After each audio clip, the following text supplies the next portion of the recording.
All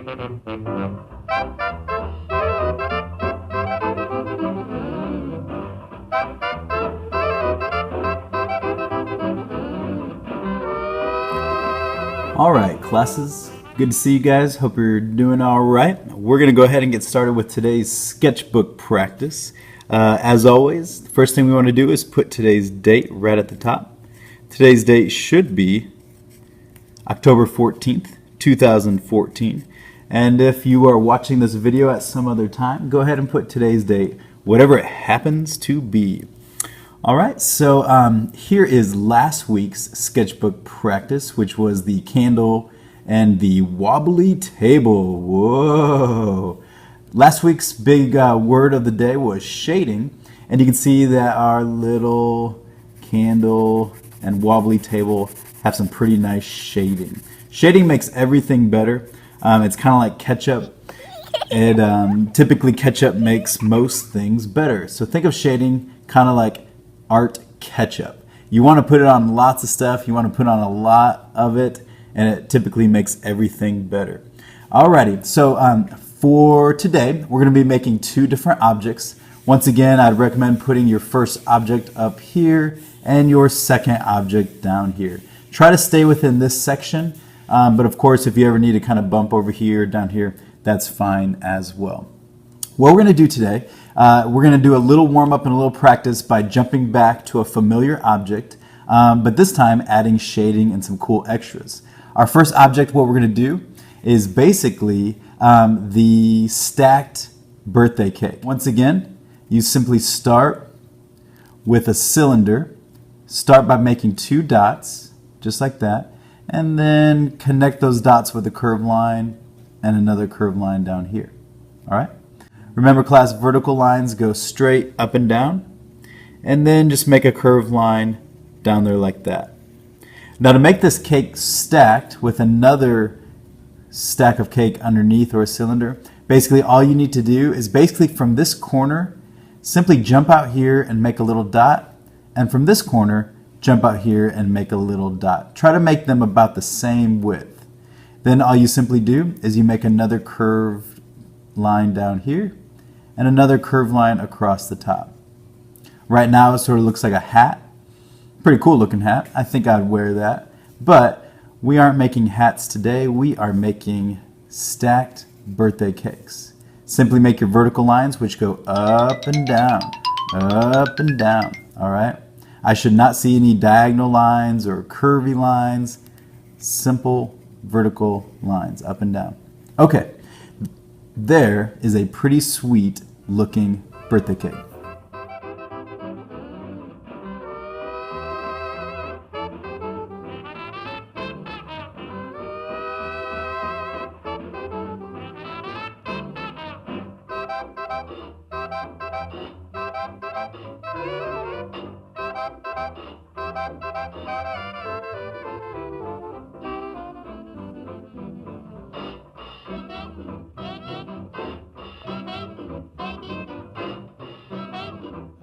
Today I'm drinking a nice cup of coffee, nice black coffee. Got my little Storms mug here, and while you guys are finishing that up, let's go ahead and start adding some extras. Now, because we've made this before, this time we're going to change it up by adding some shading on the sides. If you remember back to last week's candle, simply on the left side you want to just add some shading. Once again, shading is basically moving back and forth in a diagonal way, simply like that. It looks kind of furry or hairy, but what that does is that it makes the birthday cake look a little more realistic and a little more round. So I'm some shading. I'm going to leave part of the sides of the cylinder basically blank, or the color of the paper, and then I'm going to jump to the right side and add just a little more shading on the right side. All right? Now, the best part about these sketchbook practices, or what I like most, is adding the extras. And so once again, take a couple minutes and go ahead and start adding some of the extras to your birthday cake. Extras could be anything from candles. Extras could be some frosting. Yum yum. We all like frosting, don't we? Extras could be little like designs on the birthday cake, names, any type extras that you want to put on there. But you want to make your birthday cake look pretty delicious. Once again, I always put my birthday cake on some type of plate or platter, just so it's not floating in air. Doesn't have to be perfect, but something just to kind of make it look like that. Now, of course, if you want to be a little more creative, you could add a nice hole to the side of the birthday cake, like a little mouse jumped in there and started eating, which is kind of cool. Or if it's going to be saying something, you guys ever seen a talking birthday cake? They're really cool. All right, yummy. So check it out. Go ahead and finish up your birthday cake, and in a second, we're going to jump down to object number 2. All right? Go ahead and catch up.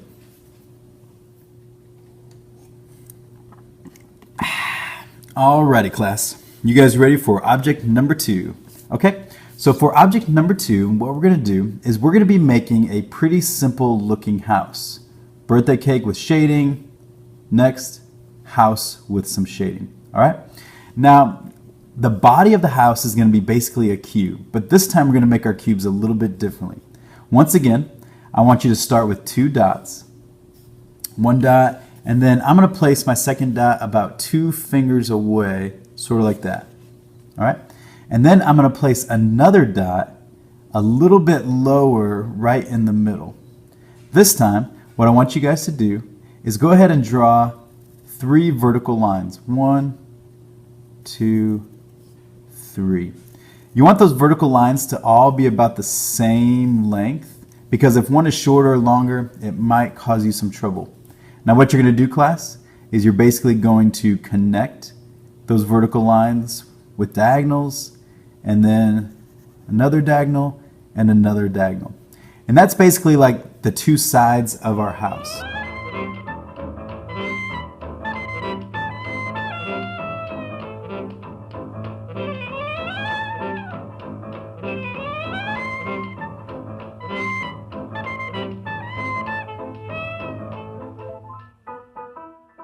Okay, now what we're going to do next is add a little bit of a roof. Always got to have a roof.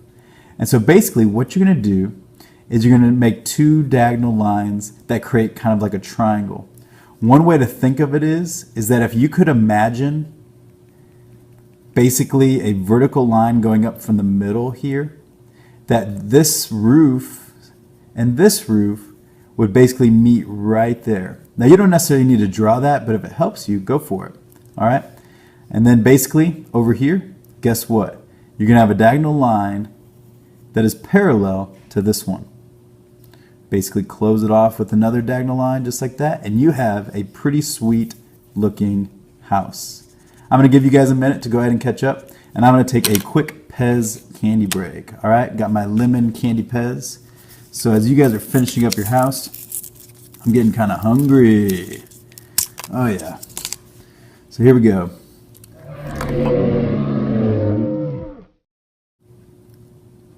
Just kidding. That's not what it sounds like to eat Pez, as some of you guys would know.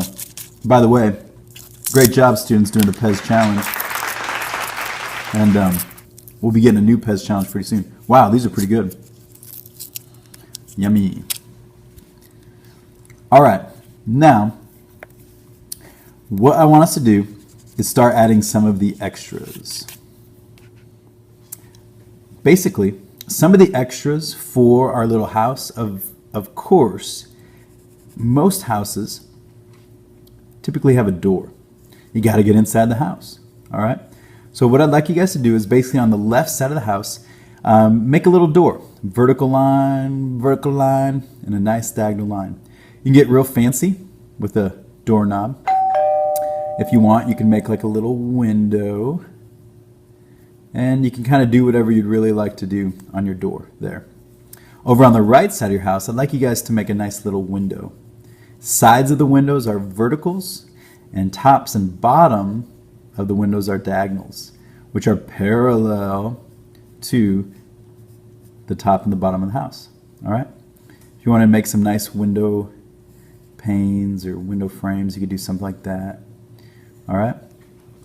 Now, basically, the roof of the house is going to have some nice shingles. And so what I'm going to do, class, is I'm just going to put some diagonal lines, once again parallel to the edges of the roof, and make some little shingles.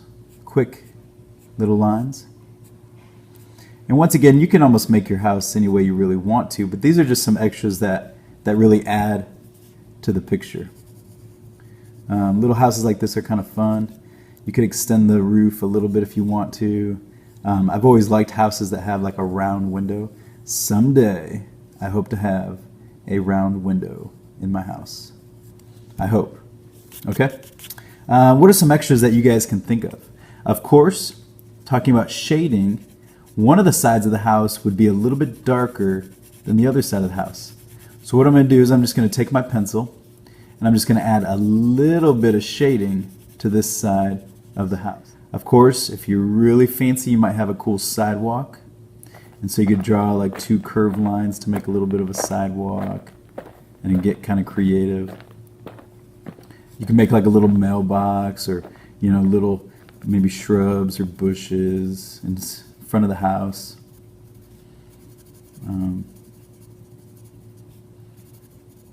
You know, think about how you can make your house pretty cool. Just adding extras. And feel free to add anything else you want. I don't know. Hedges look kind of funny, but that's all right. Funny hedges are cool, right? Okay. A little bit of grass here and there.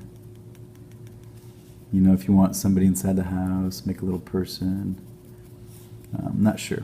But feel free, go ahead and keep adding. A little mailbox, always fun. Let's see. Maybe something like that. Ding dong, get the mail. Doesn't have to be perfect. And that's the great thing about art, is that you can make it almost exactly how you want it, as long as you always do your best. Okay? So our two objects for today, let me get a little piece of candy. First object was our birthday cake with shading. Second object was our house. Okay? And hope lightning doesn't hit our house, because that could be bad. Kaboom. Sound effects. Okay? So, hope you guys have fun today. I had fun with you guys. And that is our sketchbook lesson number 10. Can you believe that? Number 10. Yep. Wait. Yippee. How do you spell yippee? There we go. Awesome. All right, we'll see you guys next time. Thanks. Bye-bye.